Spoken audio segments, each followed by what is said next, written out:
കർത്താവ് നിങ്ങളോടുകൂടെ വിശുദ്ധ ലൂക്ക അറിയിച്ച പരിശുദ്ധ സുവിശേഷത്തിൽ നിന്ന്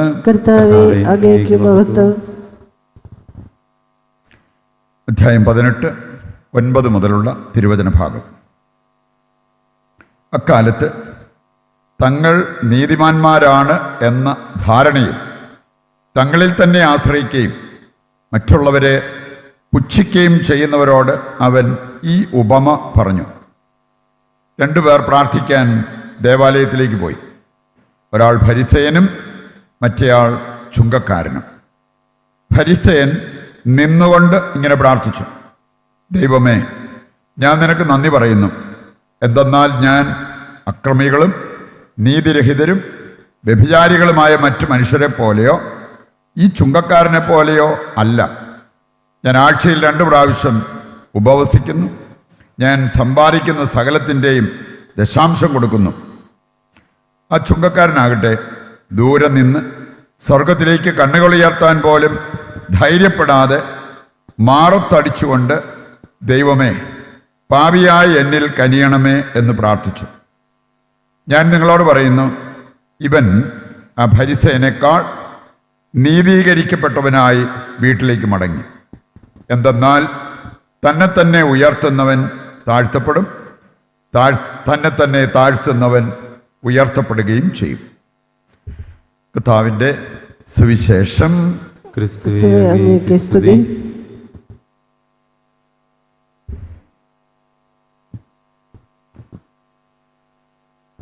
ഈശോയിൽ പ്രിയപ്പെട്ടവരെ, ഇന്നത്തെ ആദ്യ വായന ഹോസിയ പ്രവാചകന്റെ പുസ്തകം 6-ാം അധ്യായത്തിൻ്റെ ആദ്യ വചനങ്ങൾ. ഇതുപോലെ തന്നെ ദൈവം നമ്മോട് സംസാരിക്കുന്ന ഒരു വചനഭാഗമുണ്ട്. ജെറമ്യായുടെ പുസ്തകം 30, 14, 17. അവിടെ പറഞ്ഞിരിക്കുന്നത്, നിന്റെ അകൃത്യങ്ങൾ മൂലം ഞാൻ നിന്നെ മുറിപ്പെടുത്തി. കുറ്റക്കാരൻ ദൈവമല്ലെന്ന്. മുറിവുണ്ടായെങ്കിൽ അതിൻ്റെ പിന്നിൽ നമ്മുടെ പാപങ്ങൾ, അകൃത്യങ്ങളുണ്ട്.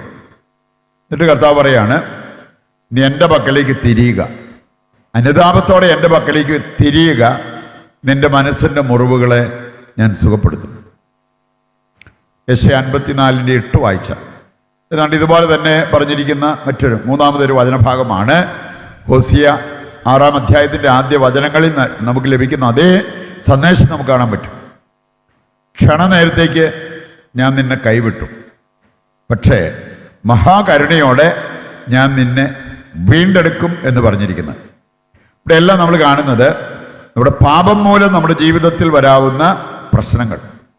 അനുദപിച്ചാൽ ആ പ്രശ്നങ്ങൾ തീർന്നു കിട്ടും എന്നുള്ള ആ വലിയ സന്ദേശമാണ് നമുക്കിവിടെ ലഭിക്കുക.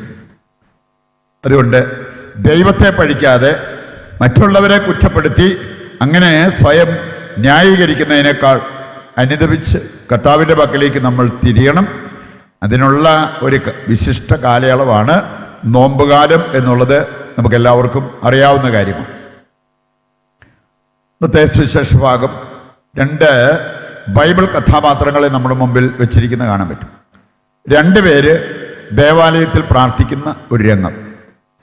ലൂക്ക 18-ാം അധ്യായം നമുക്ക് വലിയ സന്ദേശമാണ് നൽകുന്നത്. നമ്മൾ പഠിച്ചിരിക്കേണ്ട, ജീവിതത്തിൽ പ്രാവർത്തികമാക്കേണ്ട പല കാര്യങ്ങളും അവിടെ കാണാൻ പറ്റും.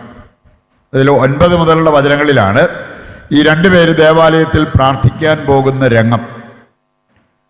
2 വ്യക്തികളിൽ നിന്നും നമുക്ക് വർജിക്കേണ്ടതായ കാര്യങ്ങളും ആർജിക്കേണ്ടതായ കാര്യങ്ങളും തിരിച്ചറിയാൻ പറ്റും. ഇത് 2 നമ്മുടെ ജീവിതത്തിൽ പ്രാവർത്തികമാകുമ്പോഴാണ് നമ്മുടെ ജീവിതത്തിൽ അതിൻ്റേതായിട്ടുള്ള ഒരു ഓജസ് ഉണ്ടാവുക. യഥാർത്ഥ ക്രിസ്തീയ ജീവിതമായിട്ട് നമ്മുടെ ജീവിതം മാറുക, ക്രിസ്തീയതയിൽ നമുക്ക് തെളിയാൻ പറ്റുക. വർജിക്കേണ്ടതായ ചില കാര്യങ്ങൾ മനസ്സിലാക്കാൻ നമ്മൾ ഫരിസേയൻ്റെ ജീവിതത്തിലേക്ക് നോക്കിയാൽ മതി. അവിടെ നമ്മൾ കാണുന്ന 3 കാര്യങ്ങൾ വേണമെങ്കിൽ നമുക്ക് അതിൽ നിന്ന് എടുക്കാൻ പറ്റും. ഈ 3 കാര്യങ്ങളും വർജിക്കേണ്ടതായിട്ടുള്ള കാര്യങ്ങളാണ്. ഒന്ന്, അഹങ്കാരം. സാധാരണ ഈ നോമ്പുകാലത്തെ പ്രാർത്ഥനകളിലെല്ലാം നിറഞ്ഞു നിൽക്കുന്ന ഒരു സന്ദേശമാണ് നമ്മുടെ അഹങ്കാരം വെടിയാൻ, അഹങ്കാരം അമർത്താനുള്ള ഒരു കാലമായിട്ട് ഈ കാലയളവിനെ നമ്മൾ കാണണം. അഹങ്കാരം പല രീതിയിൽ വരാം. നോട്ടത്തിൽ അഹങ്കരിക്കാം, സംസാരത്തിൽ അഹങ്കരിക്കാം, ചിന്തയിൽ അഹങ്കരിക്കാം, പ്രവൃത്തിയിൽ അഹങ്കരിക്കാം. അങ്ങനെ ഒരുപാട് കാര്യങ്ങൾ വേണേ സ്വത്തിൽ, സൗന്ദര്യത്തിൽ, നേട്ടങ്ങളിൽ ഒക്കെ അഹങ്കരിക്കാൻ പറ്റും എന്നുള്ളത് ദൈവത്തിൻ്റെ വചനം നമ്മെ ഓർമ്മിപ്പിക്കുന്ന കാര്യമാണ്. ഈ അഹങ്കാരം നമ്മൾ അമർത്തണം, എങ്കിലേ നമുക്ക് ആത്മീയ വളർച്ച ഉണ്ടാവും. ഇന്നത്തെ സുവിശേഷ ഭാഗം നമ്മെ പഠിപ്പിക്കുന്ന ഒരു കാര്യമാണ്, തന്നെ ഉയർത്തുന്നവൻ താഴ്ത്തപ്പെടും. താഴ്ത്തുന്നവനാണ് ദൈവത്താൽ ഉയർത്തപ്പെടുക. അതാണ് ഒരു ക്രിസ്ത്യാനിക്ക് ആവശ്യമായത്, അലങ്കാരമാകേണ്ടത് എന്നുള്ളത് നാം മനസ്സിലാക്കിയിരിക്കേണ്ട ഒരു കാര്യമാണ്. രണ്ടാമതൊരു കാര്യം ആത്മപ്രശംസ. നമ്മൾ കാണുന്നു ഈ ഫരിസേയൻ നിവർന്നു നിന്ന്, അഹങ്കാരത്തിൻ്റെ സൂചനയാണ്, നിവർന്നു നിന്ന് അവന് പറഞ്ഞ ചില കാര്യങ്ങൾ, ഞാൻ കൃത്യമായി ദശാംശം കൊടുക്കുന്നവനാണ്, ഞാൻ ദിവസം പല പ്രാവശ്യം പ്രാർത്ഥിക്കുന്നവനാണ്, ഞാനൊരാഴ്ചയിൽ പല ദിവസം ഉപവസിക്കുന്നവനാണ്, അങ്ങനെയെല്ലാം പറഞ്ഞ് ആത്മപ്രശംസ ചെയ്യുന്നവൻ. 1 കൊരിന്ത്യർ 5 6 വചനം എടുത്താൽ അവിടെ പറഞ്ഞിട്ടുണ്ട്, ആത്മപ്രശംസ പാപമാണ്, ചെയ്യരുത്. സുഭാഷിതങ്ങൾ 27 2 വചനം എടുത്താലും, നീ നിന്നെ തന്നെ പ്രശംസിക്കുന്നത്, അത് ഈ നാടൻ ഭാഷയിൽ പുളുവടി എന്ന് പറയും, തള്ള്. അങ്ങനെയുള്ള കാര്യങ്ങൾ ആർക്കും ഇഷ്ടമുള്ളൊരു കാര്യമല്ല എന്ന് നമുക്കറിയാം. അതിലേക്ക് നമ്മൾ തരം താഴരുത് എന്നുള്ളത് നാം മനസ്സിലാക്കിയിരിക്കേണ്ട ഒരു കാര്യമാണ്. നിന്നെ തന്നെയല്ല നീ പ്രശംസിക്കേണ്ടത്, അല്ലെങ്കിൽ നിന്റെ നാവല്ല നിന്നെ പ്രശംസിക്കേണ്ടത്, അന്യരുടെ നാവ്. മറ്റുള്ളവരാണ് നിന്നിലെ നന്മ കണ്ടിട്ട് അത് പറയുക. ചിലർക്ക് തോന്നിയേക്കാം, കുറേ നാളായിട്ട് ഞാൻ നോക്കിയിട്ട് ആരും എന്നെ പ്രശംസിക്കുന്നില്ല, അതുകൊണ്ട് പിന്നെ ഞാനെങ്കിലും പറയണ്ടേ. നമ്മൾ കാത്തിരുന്നാൽ നിശ്ചയമായിട്ടും മറ്റുള്ളവർ നമ്മളെ അംഗീകരിക്കും, നമ്മെ പ്രശംസിക്കും എന്നുള്ളത് നാം തിരിച്ചറിയേണ്ട ഒരു കാര്യമാണ്.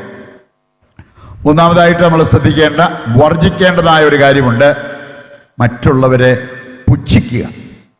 ഞാനിന്ന് ആത്മീയ ഭോജ്യത്തിലാണേലും വിചിന്തനം ചെയ്തിരിക്കുന്ന ഒരു വിഷയം അതാണ്, വിലകെട്ടത് പറയുന്നവരുടെ വില കെട്ടുപോകും. പലരും പലതും പറഞ്ഞിട്ട് അവസാനം പറയും, ഒന്നും പറയണ്ടായിരുന്നു. പിന്നെയാണ് എനിക്ക് തോന്നിയത് അതൊന്നും വേണ്ടായിരുന്നു. ഈ എറിഞ്ഞ കല്ലും പറഞ്ഞ വാക്കും നമുക്ക് തിരിച്ചെടുക്കാൻ പറ്റത്തില്ല. വിലകെട്ടത് വല്ലതും പറഞ്ഞു പോയി കഴിഞ്ഞാൽ പിന്നെ നമുക്ക് തിരിച്ചെടുക്കാൻ പറ്റാത്ത ഒരു കാര്യം ഓട്ടോമാറ്റിക്കലി നമ്മുടെ ജീവിതത്തിൽ സംഭവിക്കുന്നത്, നമ്മൾ തന്നെ വില കെട്ടുപോകും. അത് വരാതിരിക്കാൻ നമ്മൾ പ്രത്യേകം ശ്രദ്ധിക്കണം. അതിലൊരു പ്രധാനപ്പെട്ട കാര്യമാണ് ഇവിടെ നമ്മൾ കാണുക, പുച്ഛിക്കുക. ഇന്ന് ചിലരെ സംബന്ധിച്ചിടത്തോളം ജീവിത പങ്കാളിയാണേലും പുച്ഛിച്ച് സംസാരിക്കാനായിട്ട് ഒരു മടിയില്ല. ജീവിത പങ്കാളിയെ പുച്ഛിക്കുമ്പോൾ തന്നെയാണ് പുച്ഛിക്കുന്നത് എന്ന് മറക്കരുത് എന്നുള്ളത് ദൈവത്തിൻ്റെ വചനം നമ്മെ ഓർമ്മിപ്പിക്കുന്ന കാര്യമാണ്. ആ ഫരിസേയൻ അവൻ പറഞ്ഞൊരു കാര്യം, ഇത് എൻ്റെ അടുത്തൊരാൾ നിൽപ്പുണ്ട് കേട്ടോ, അവന് നരകത്തിൽ പോകേണ്ടവനാണ്. നരകത്തിൽ തന്നെ ഒരു കുഴിയും കൂടെ കുത്തി അതിനകത്തേക്ക് ഇടുവാണെങ്കിൽ അത്രയും നല്ലത്. കാരണം അവൻ അങ്ങനെ ജീവിച്ച ഒരു വ്യക്തിയാണ്. ഇതുപോലെ പുച്ഛിക്കാൻ ആർക്കാണ് അവകാശം? പാപിനിയായ ഒരു സ്ത്രീ കർത്താവിൻ്റെ പാദത്തിങ്കൽ വന്ന് ആ പാദം അവളുടെ കണ്ണുനീര് കൊണ്ട് കഴുകി അവളുടെ മുടി കൊണ്ട് തുടച്ചിട്ട് സുഗന്ധ തൈലം പൂശുന്നത് കാണാൻ പറ്റും. ശിമയോൻ പറഞ്ഞൊരു കാര്യമുണ്ട്, അവൾ ആരാണെന്ന് അറിഞ്ഞിരുന്നെങ്കിൽ കർത്താവ് അവളെ കൊണ്ട് മേത്ത് തൊടിക്കുകയല്ലേ. പക്ഷേ കർത്താവ് ശിമയോനെ കുറ്റപ്പെടുത്തി ഈ അനുതാപിയെ ന്യായീകരിച്ച് സംസാരിക്കുന്ന ഒരു രംഗം ലൂക്ക 7 36 മുതൽ വായിക്കുമ്പോൾ അവിടെ നമുക്ക് കാണാൻ പറ്റും. അന്യരെ പുച്ഛിക്കാൻ, അന്യരെ വിധിക്കാനുള്ള അവകാശം നമുക്ക് ആർക്കും ഇല്ല എന്നുള്ളത് ദൈവത്തിൻ്റെ വചനം കൃത്യമായിട്ട് നമ്മെ ഓർമ്മിപ്പിക്കുന്ന ഒരു കാര്യമാണ്. ഇനി നമ്മൾ ആ പാപിയായ മനുഷ്യൻ്റെ ജീവിതത്തിലേക്ക് വന്നാലോ, ഒരു ചുങ്കക്കാരൻ, അവൻ്റെ ജീവിതത്തിലേക്ക് നോക്കിയാൽ നമ്മൾ ആർജിക്കേണ്ടതായ ചില കാര്യങ്ങൾ അവിടെ കാണാൻ പറ്റും. അങ്ങനെയുള്ള കാര്യങ്ങൾ ആർജിക്കാനുള്ള ഒരു കാലയളവായിട്ട് നമ്മൾ ഈ നോമ്പ് കാലത്തെ കാണണം.